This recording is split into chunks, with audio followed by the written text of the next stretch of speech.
Você já se sentiu preso, como se estivesse em um corredor longo e escuro, tentando encontrar a porta certa, mas cada uma que você tenta girar a maçaneta está trancada? Talvez essa frustração se manifeste em suas finanças, que parecem nunca ser suficientes.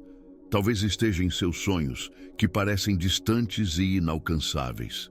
Ou talvez, no lugar mais profundo da sua alma, você sinta um vazio, uma falta de propósito, como se a vida abundante que a Bíblia promete fosse para todos, menos para você.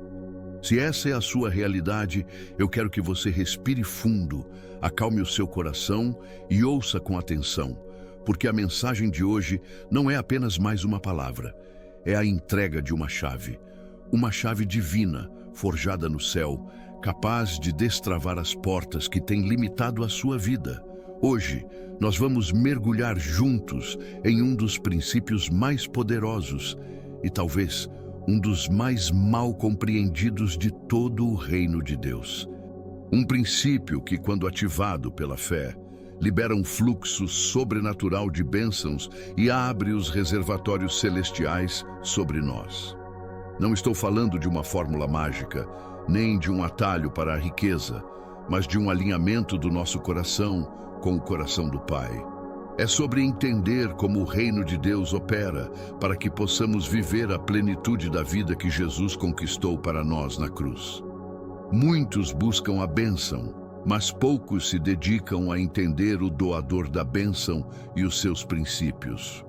Fique comigo até o final, pois o que será revelado aqui tem o potencial de revolucionar sua mentalidade e, consequentemente, sua realidade. Antes de mais nada, precisamos redefinir o que é prosperidade à luz da palavra de Deus. O mundo nos ensina que prosperar é ter muito dinheiro, é ter fama, poder e influência. Mas a prosperidade de Deus é infinitamente maior e mais completa. A palavra hebraica para paz, shalom, significa muito mais que ausência de conflito.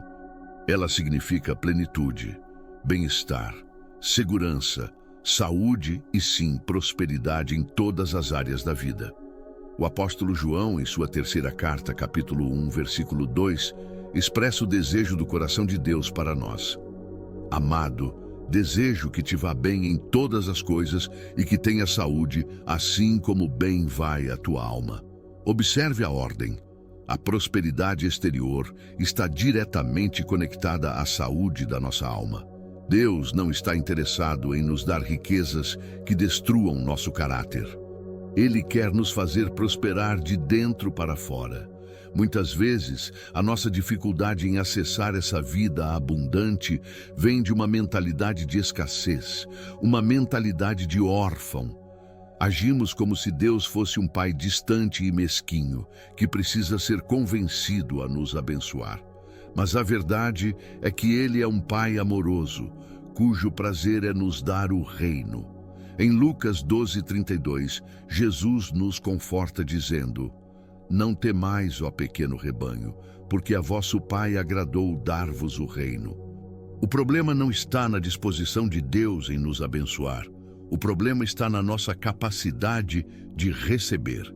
E para receber, precisamos primeiro entender um princípio fundamental, o alicerce de tudo o que vamos construir hoje. O princípio da mordomia. Salmos 24, versículo 1, declara de forma categórica: Do Senhor é a terra e a sua plenitude, o mundo e aqueles que nele habitam. Isso significa que nada do que temos é realmente nosso. Nós não somos donos. Somos administradores. O seu salário não é seu, é de Deus. Sua casa não é sua, é de Deus. Seus talentos, seu tempo, sua saúde, tudo pertence a Ele, e Ele nos confiou a responsabilidade de gerenciar esses recursos. A maneira como lidamos com o que Ele coloca em nossas mãos revela o estado do nosso coração e determina o quanto mais Ele pode nos confiar. Jesus ilustrou isso perfeitamente na parábola dos talentos, em Mateus 25. O senhor daquela propriedade não deu talentos aos seus servos para que eles os escondessem com medo. Ele esperava que eles multiplicassem, que fossem fiéis e produtivos com o que receberam. Aos que foram fiéis no pouco, ele disse: muito bem, servo bom e fiel, sobre o pouco foste fiel, sobre o muito te colocarei. Essa é a primeira virada de chave.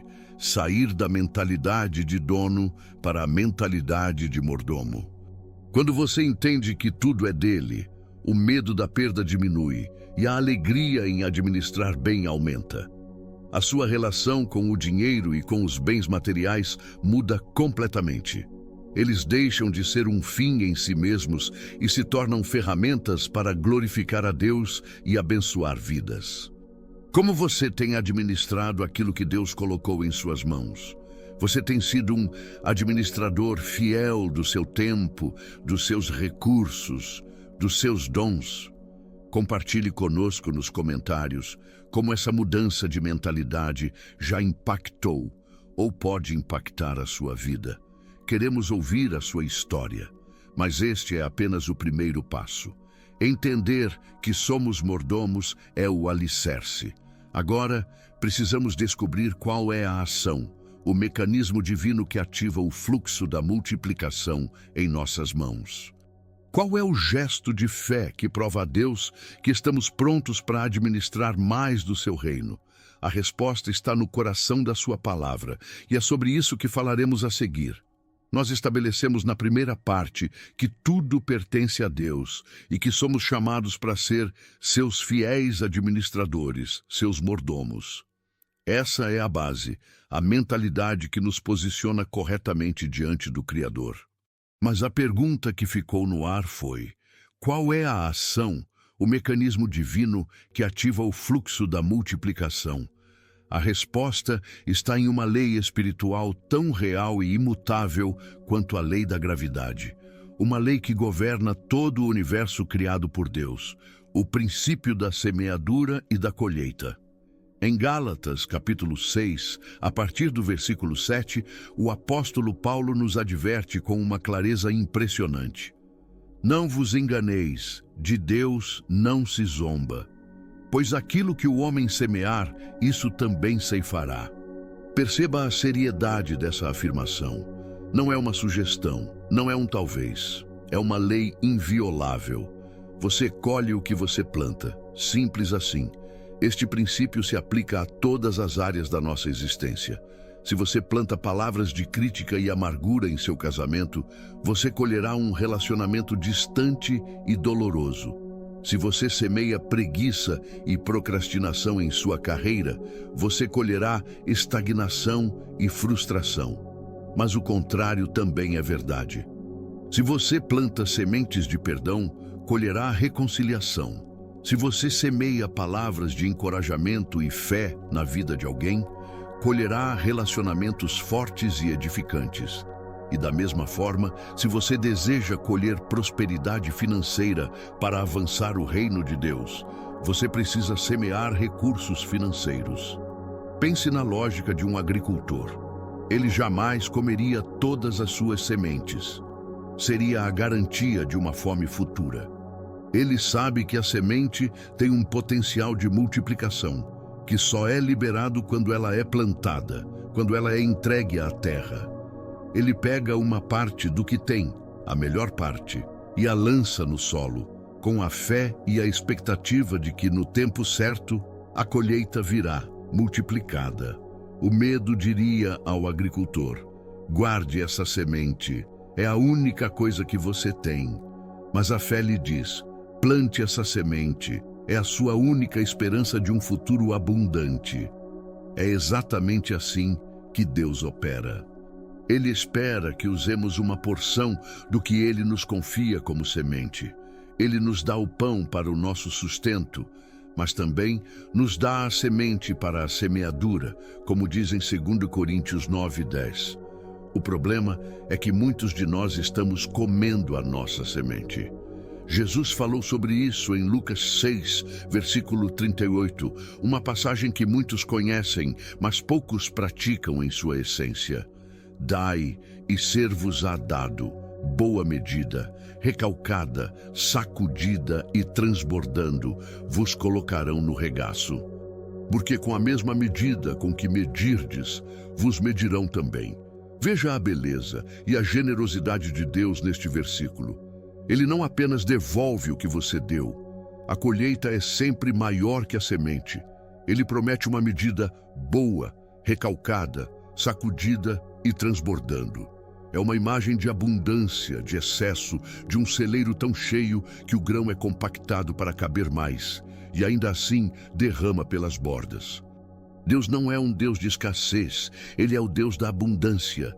Mas essa promessa gloriosa é ativada por uma ação inicial nossa. Dai. O dar precede o receber.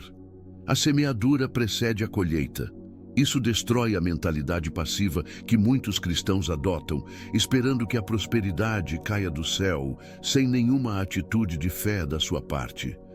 Deus precisa de uma semente em suas mãos para poder multiplicar. Ele multiplicou os pães e os peixes, mas ele precisou que o menino entregasse o pouco que tinha. Ele fez o azeite da viúva de Sarepta se multiplicar, mas ela precisou primeiro obedecer e fazer um bolo para o profeta Elias com o último punhado de farinha que possuía. Em cada milagre de provisão na Bíblia, há um ato de fé liberando o que se tem na mão, por menor que seja. Que tipo de sementes você tem lançado? Você tem semeado apenas para si mesmo ou tem investido no reino de Deus? Se esta mensagem está falando ao seu coração, eu quero te convidar a não guardar esta revelação só para você. Compartilhe este vídeo com alguém que precisa entender este princípio. E se ainda não se inscreveu, faça isso agora para não perder a continuação desta jornada. Nós entendemos a mentalidade de mordomo e agora compreendemos a ação da semeadura. Mas talvez você esteja se perguntando, então basta eu dar para receber? É uma transação mecânica com Deus? A resposta é um sonoro não. Deus não é uma máquina de investimentos cósmica. Ele é uma pessoa e ele se importa mais com o seu coração do que com o seu bolso. O ato de semear sem a atitude correta é um corpo sem alma. Qual é, então, a atitude do coração que move os céus? É sobre a quantidade que damos ou sobre a intenção com que damos? É exatamente isso que vamos desvendar, mergulhando em uma das histórias mais tocantes do Evangelho e em uma revelação do apóstolo Paulo que irá transformar a sua forma de se relacionar com Deus através dos seus recursos. Já estabelecemos a mentalidade correta, a de um mordomo fiel, e compreendemos a lei espiritual da semeadura e da colheita. Vimos que Deus nos chama para uma parceria ativa, onde a nossa fé, expressa através do ato de dar, libera o poder multiplicador dos céus. Mas a grande questão que nos deixou em suspense foi: seria a prosperidade de Deus apenas o resultado de uma transação, um eu dou, então eu recebo? Se fosse assim, o cristianismo não seria diferente de um negócio. E é aqui que a chave começa a girar de verdade, pois vamos descobrir que, para Deus, a atitude do seu coração é infinitamente mais importante do que a quantia em suas mãos. O céu não se move pelo valor da semente, mas pela fé com que ela é plantada. O apóstolo Paulo, em 2 Coríntios, capítulo 9, versículo 7, nos entrega uma das revelações mais libertadoras sobre a contribuição no reino de Deus. Ele diz: cada um contribua segundo propôs no seu coração, não com tristeza ou por necessidade, porque Deus ama a quem dá com alegria. Vamos analisar essa joia. Primeiro, segundo propôs no seu coração. Isso nos mostra que a contribuição não deve ser fruto de manipulação, pressão ou constrangimento. Deve ser uma decisão pessoal, íntima, entre você e Deus. Segundo, não com tristeza ou por necessidade. Deus não quer o seu dinheiro se ele vier acompanhado de um coração pesado que se sente obrigado a dar. Dar por obrigação é religiosidade. Mas o ápice da revelação está no final, porque Deus ama a quem dá com alegria. A palavra grega para alegria aqui é hilaron, de onde vem a nossa palavra hilário. Deus ama um doador hilário, um doador entusiasmado, um doador que sente um prazer genuíno em dar. Por quê? Porque essa alegria não nasce do ato em si, mas da revelação de quem Deus é. Quando você realmente entende que Ele é o seu provedor, o dono de todo o ouro e de toda a prata, e que Ele te ama incondicionalmente, dar deixa de ser uma perda e se torna um ato de adoração e gratidão. É a sua forma de dizer: Pai, eu confio tanto em Ti e sou tão grato por tudo o que Tu és para mim, que eu te devolvo essa pequena parte com alegria, sabendo que a minha fonte não está neste dinheiro, mas em Ti. Essa é a atitude que move o coração de Deus. Jesus observou essa verdade na prática, em uma cena descrita em Marcos, capítulo 12. Ele estava sentado em frente ao gasofilácio, o lugar onde as ofertas eram depositadas no templo.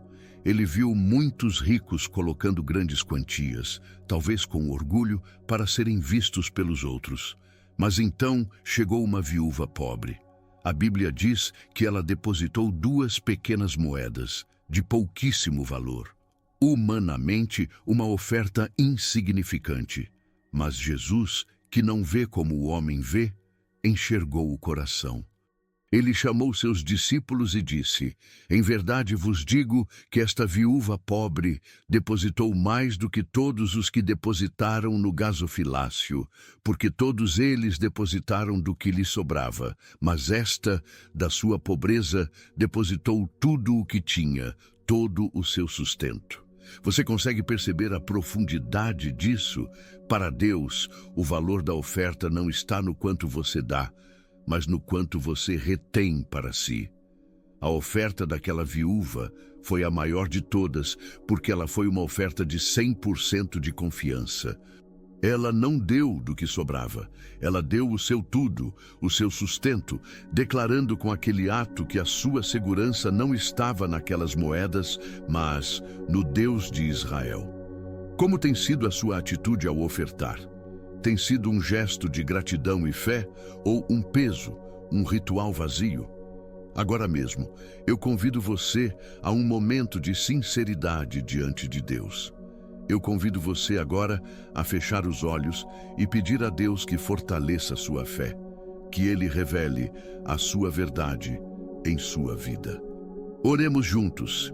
Pai, em nome de Jesus, sonda o meu coração. Perdoa-me por todas as vezes que duvidei da Tua provisão. Perdoa-me por todas as vezes que me apeguei aos recursos com medo, em vez de confiar em Ti, a fonte de todos os recursos.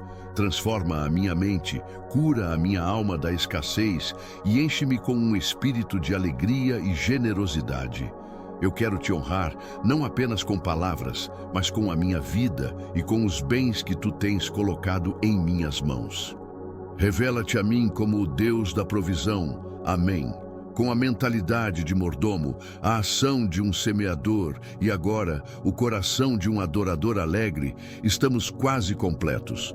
Juntamos as peças essenciais que nos posicionam debaixo de um céu aberto, mas ainda falta a conexão final. O que acontece quando alinhamos esses 3 elementos? Qual é o segredo que amarra tudo isso e libera a plenitude da vida próspera que Deus planejou para nós? A chave mestra que destrava todas as portas não é um o quê, mas um quem. E é sobre ele, o centro de tudo, que falaremos ao concluir esta mensagem transformadora. Chegamos ao momento crucial da nossa jornada. Nós desvendamos a mentalidade de um mordomo fiel, que entende que tudo pertence a Deus. Abraçamos a ação de um semeador, que ativa a lei da multiplicação, através da fé, e calibramos nosso coração com a atitude de um adorador, que dá com alegria e total confiança. Cada uma dessas verdades é uma volta na chave, destrancando níveis mais profundos da provisão de Deus. Mas a porta da plenitude não se abre com um conjunto de princípios isolados. Ela se abre para uma pessoa. A chave mestra que une tudo isso, o segredo final que faz todos esses princípios funcionarem, não é um o quê, mas um quem. A chave da prosperidade de Deus é o próprio Filho de Deus, Jesus Cristo. É Jesus quem diz em João 10, versículo 10, Eu vim para que tenham vida e a tenham em abundância. A vida abundante não é um prêmio que conquistamos por seguir regras, é uma consequência de estarmos conectados à fonte da vida. Sem um relacionamento íntimo e verdadeiro com Jesus, a mordomia se torna um peso, a semeadura se torna uma aposta e a contribuição se torna uma obrigação religiosa. É o amor de Cristo que nos constrange. É a sua graça que nos capacita, é o seu sacrifício na cruz que nos dá o direito de nos aproximarmos do Pai e de recebermos as suas promessas. Em Colossenses 1, lemos que nele foram criadas todas as coisas e tudo subsiste por meio dele. Ele não é parte do plano de prosperidade, ele é o plano inteiro. Quando você entende isso, tudo muda. Você para de buscar as bênçãos e passa a buscar o abençoador. Você para de correr atrás das coisas e começa a correr para os braços do Pai. E é aí que Mateus 6, versículo 33, se torna uma realidade viva em sua história. Mas buscai primeiro o reino de Deus e a sua justiça, e todas estas coisas vos serão acrescentadas. A verdadeira prosperidade não é o alvo, é a consequência de colocar Jesus como o centro absoluto da sua vida. Sua mordomia se torna um ato de amor para administrar o que pertence ao seu rei. Sua semeadura se torna uma parceria alegre com o Espírito Santo para expandir o seu reino na terra. Sua oferta se torna uma expressão de gratidão pelo dom inefável que é Jesus. A chave não é o que você faz, mas para quem você faz. É por isso que a mensagem do Evangelho é tão poderosa e transformadora. A maior riqueza que um ser humano pode receber não é ter os bolsos cheios de dinheiro, mas ter o coração cheio da presença de Jesus. Talvez você tenha assistido a este vídeo até aqui e percebido que o que falta em sua vida não é um princípio, mas a pessoa de Cristo. Se você nunca entregou a chave da sua vida a Ele, eu quero te fazer o convite mais importante que você jamais receberá. A Bíblia diz que todos pecaram e estão destituídos da glória de Deus, mas que o dom gratuito de Deus é a vida eterna por meio de Cristo Jesus. Se você reconhece isso e quer recebê-lo como seu único Senhor e Salvador, repita essa oração comigo com todo o seu coração. Senhor Jesus, eu reconheço que sou pecador e preciso de Ti. Eu creio que Tu morreste na cruz pelos meus pecados e ressuscitaste ao terceiro dia. Perdoa-me, purifica-me. Eu Te entrego a chave da minha vida. Entra no meu coração e sê o meu Senhor. Escreve o meu nome no livro da vida. A partir de hoje, eu sou Teu. Amém. Se você fez essa oração, o céu está em festa. O primeiro e maior passo para uma vida verdadeiramente próspera foi dado. Agora, a caminhada continua. E você não precisa caminhar sozinho. Encontre uma igreja, uma comunidade de fé, onde a palavra de Deus é pregada, onde você possa ser batizado, discipulado e crescer em comunhão com outros irmãos. A fé que nasce no coração precisa ser nutrida em comunidade. Como você tem experimentado a presença de Deus na sua vida? Já sentiu seu poder transformador em um momento de dificuldade? Compartilhe conosco nos comentários. O seu testemunho pode fortalecer a fé de outra pessoa. Nós desvendamos juntos o princípio que destrava a prosperidade de Deus. Uma vida rendida a Jesus, vivida com a mentalidade de mordomo, a ação de um semeador e o coração de um adorador. Esta é a chave. Use-a com fé e veja as portas do céu se abrindo sobre você. Antes de finalizar, se você ainda não se inscreveu, faça isso agora e compartilhe este vídeo com mais pessoas que precisam ouvir sobre a verdade de Deus. Não saia ainda. Estão aparecendo 2 vídeos aqui na tela final, escolhidos especialmente para continuar fortalecendo a sua jornada de fé. Clique em um deles e continue crescendo.